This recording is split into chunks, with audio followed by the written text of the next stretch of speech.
There was no dignity in my father's death. Edward Leroy McElroy died 5 years ago. He had been admitted to a hospital in Anniston, Alabama, about a month before that. He was only 87 years old, and he had been in excellent physical health 6 months before that. After I picked up his few remaining possessions, I found a notebook in which he had kept a journal off and on. And when I reviewed his journal entries from the 18 months before his death, I saw that he talked often of wanting to die. And he talked often of the possibility of killing himself. I had several conversations with a hospital social worker while he was waiting to die. And while he was never lucid, he was never coherent. She told me that there was nothing specific wrong with him. He had some minor infirmities that are typical of older age, but if he hadn't spent the previous months starving himself, locked away from anybody else at home, he would have been fine. The social worker told me that he was too weak and frail by the time he was hospitalized. Doctors couldn't make him strong enough to survive. He had given up long before this. He wanted to die. He got his wish about 4:30 a.m. on April 17th, 2018. A nurse named Linda Anderson was the only human being with him when his life slipped away. She didn't know him. He didn't know her. The last time I saw him was the day he was admitted to the hospital, but he didn't recognize anyone that day. The man from whom he rented a home called me to say that an ambulance was taking my father to an emergency room. The EMTs thought that he was dying as they left the house. I had never talked with the couple from whom my father rented. I hadn't seen or spoken to my father for years, but they found my phone number and called me. In the emergency room waiting area that afternoon, I learned the specifics of all the lies he had been telling them. They learned how much of what he had said to them was completely fabricated. For instance, he had told them that he had been wealthy, but that he had lost all of his money in the Bernie Madoff scandal, and that he hoped to get some of his money back one day through the civil process related to that mess. They were very good to him. And I appreciate the fact that they continued to treat him well, even after they learned the truth. It was a shock to see him that afternoon. He was a frail shell of the man he had been. I thought about taking a picture of him that afternoon, but I didn't, because it wouldn't have been the way he wanted to be remembered. In a strange way, it wouldn't have been fair to him. On the day that he died, I woke up around 6 a.m. to find a voicemail from the hospital asking me to call a nurse. After making that phone call, I sent an email to my two sisters to let them know that he was dead. Although I had cut off contact with him years before, when he repeatedly refused to go to counseling with me about our issues, I didn't wish anything bad for my father. I just wanted him to leave me alone. For complicated psychological reasons that go back to my childhood, I have a serious need for people to understand my reasons for the things I do.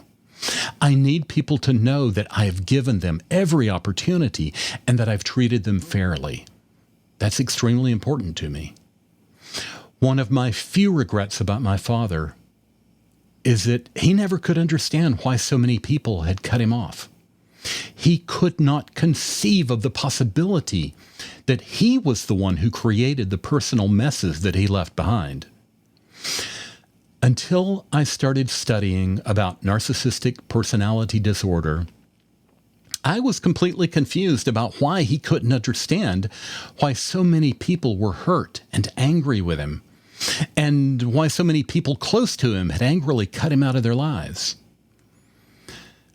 I am envious of people who can remember a dead parent with love and respect. I'm envious of people who were able to give a loved one the respectful and dignified goodbye that all of us would like. My father was desperate for people to love him. He was hungry for connection that he never found. I can feel empathy for that part of him because I have the same need. The difference between us is that I don't believe anybody owes me love or attention. And because I've worked so hard on my own emotional growth, I believe I understand what love is in a way that he never did. It was actually my father who started the final break between us. He did something manipulative that made me angry, and I pushed back for a change. I sent him an email to say that I didn't appreciate something he had done. He angrily cut me off. He said that he was through with me. He thought I would come beg him not to be angry and not to cut me off. Instead, I simply didn't respond. I had had enough. Then, when he started trying to restore the communication, ignoring the facts of what had happened, of course, I ended up writing him a very long email detailing the things that needed to be addressed. I told him that if he wanted a relationship with me, we had to get counseling and deal with both the past and the present. He repeatedly refused. He ignored the offers. My insistence that he deal with me as an equal adult and that he deal with issues that had been standing between us since my childhood were what he called, in an email, quote, my hard-hearted, unbending stance, unquote. He was eager for me to simply ignore the horrible things that he had done in the past and the horrible things that he continued to do until I quit giving him a chance to keep hurting me. In the 10 years or so after I quit talking with him, I got all sorts of emails from him. There was a pattern. For a while, he would send angry emails that were vaguely threatening at times. Then he would go through a period when he would send pathetic, manipulative messages that were begging. One consistent thing, though, is that he would never give any indication that he understood why I wasn't talking to him or why my sisters had cut him off. He pretended not to know. He pretended that I'd never told him. And I don't think he really did get it, even though he had been told over and over. One of the core messages of the things he sent me over and over was how much I was going to regret my choices after he was dead. Here's a typical example of something he said about 8 years ago. He said, quote, "I've no doubt but that in time you will come to bitterly regret with anguished tears the hard-hearted, unbending stance you have taken, but you'll be unable to make amends," unquote. If I had not repeatedly given him opportunities to deal with the issues, I might have felt that way. If I had just walked away from him without explanation, I might have wondered if things could have been different. But I gave him repeated explanations of the issues. I offered to go to therapy with him.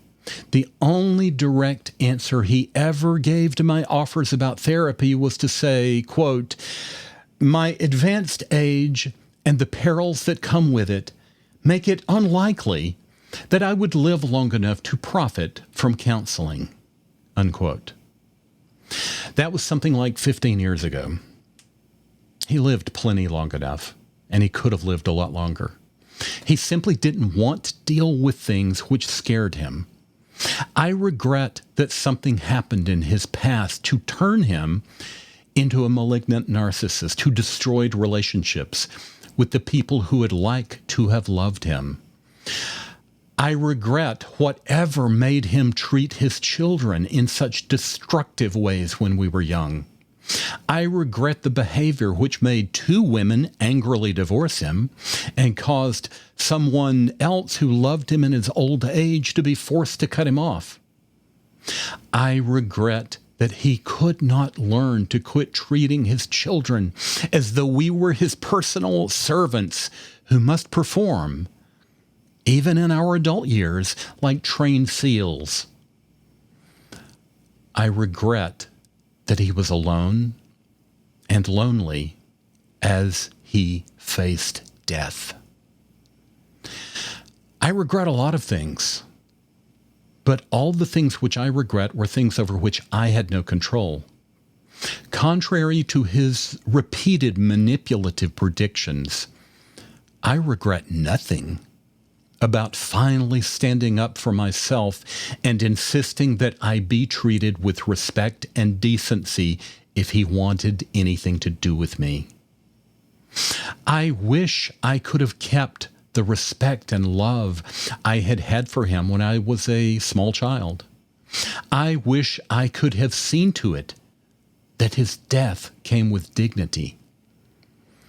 But the things which led to that lonely death in a hospital room with nobody he knew, just a stranger, were all of his own choosing. I regret much about the things that he chose for himself, but I have absolutely no regrets about finally walking away from his repeated abuse. I just wish he could have understood the truth about himself. I still forget sometimes that he's dead. There are times when I see someone in public and I fear that he's found me. That used to be one of my fears when he was alive. I've seen older men in the last few years who looked vaguely like him, enough to make me momentarily forget that he's dead and make me feel panic. There are times when I hear someone at my front door and think he's come back to ambush me. Multiple times he did come to my front door in the last few years of his life and knocked, long after I had asked him not to. On those occasions when I fear he's found me, I momentarily feel shame, as though I'm in trouble with him again, just like a little boy might feel. That's his lasting legacy to me.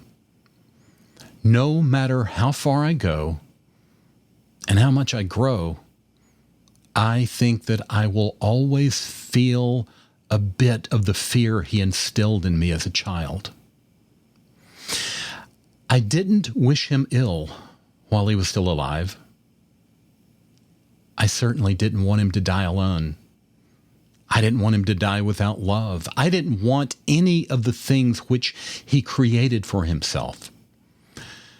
But now that he's gone, I hope that I will slowly be able to finally feel at peace with myself and finally know that his ghost can't reach into the present day and make me feel the awful shame and humiliation which I will always associate with him.